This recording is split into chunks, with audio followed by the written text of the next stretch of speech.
J'ai peur de me retrouver dans un foyer comme j'ai déjà été.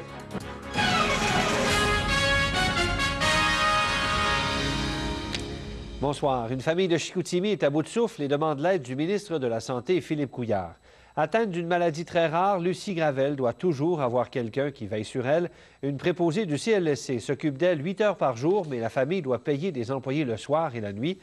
Alison Ouellette, l'argent est de plus en plus difficile à amasser. Oui, ils ont organisé plusieurs activités de financement qui demandent beaucoup de temps, beaucoup d'énergie, mais la famille est fatiguée, elle n'a plus de ressources, elle espère que son appel sera entendu.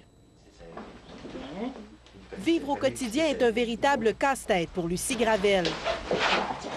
La vie de la travailleuse sociale de 41 ans a basculé il y a une dizaine d'années. Elle a appris qu'elle souffrait de la choréa neuro-acanthocytosis, une maladie dégénérative qui provoque des mouvements involontaires, la perte du langage, l'atrophie progressive des muscles et du système digestif. Ils ont des troubles d'épilepsie, beaucoup d'absences, des migraines. Ils ne peuvent pas supporter d'être en public, ils ne peuvent pas non plus être en groupe. La maladie est très rare. Pas plus d'une quinzaine de personnes sont atteintes au Québec. La sœur et le cousin de Mme Gravel en souffrent aussi. La dame ne peut rester seule. Une personne doit veiller sur elle 24 heures sur 24. Elle est prisonnière de son corps. Elle communique à l'aide d'un appareil. Ce n'est pas facile de vivre avec cette maladie difficile. C'est difficile. C'est dangereux pour sa vie de rester tout seul dans l'appartement. Donc, il faut tout le temps quelqu'un avec elle. Au niveau de la salle de bain, c'est la même chose pour déjeuner, pour se déplacer dans l'appartement. Une préposée payée par le CLSC prend soin de Mme Gravel au cours de la journée. La famille doit défrayer en entier les salaires des employés qui s'occupent de leur sœur le soir et la nuit. Une somme d'environ 2 500 $ par mois, 30 000 $ par année.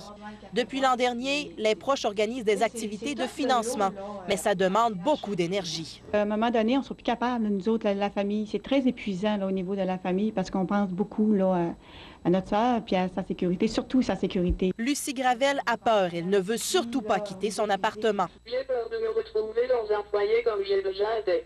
La famille demande l'aide du ministre de la Santé, Philippe Couillard. Son cabinet l'a référé à l'Agence de santé et de services sociaux de la région. On considère que c'est des services qui doivent être défrayés par le ministère de la Santé et non par la famille elle-même. Je m'en fous de la grosse machine. Moi, je me préoccupe des personnes qui sont malades. L'Agence regarde vers le CLSC pour des services supplémentaires, mais le temps presse. La famille n'aura bientôt plus d'argent pour payer une préposée la nuit. Un vrai cauchemar pour Lucie Gravel. Alison Ouellette, TVA, Saguenay.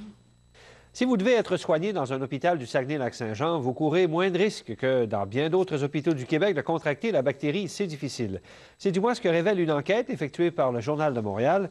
Sonia, les hôpitaux de la région se classent très bien. Oui, Jean-François, tous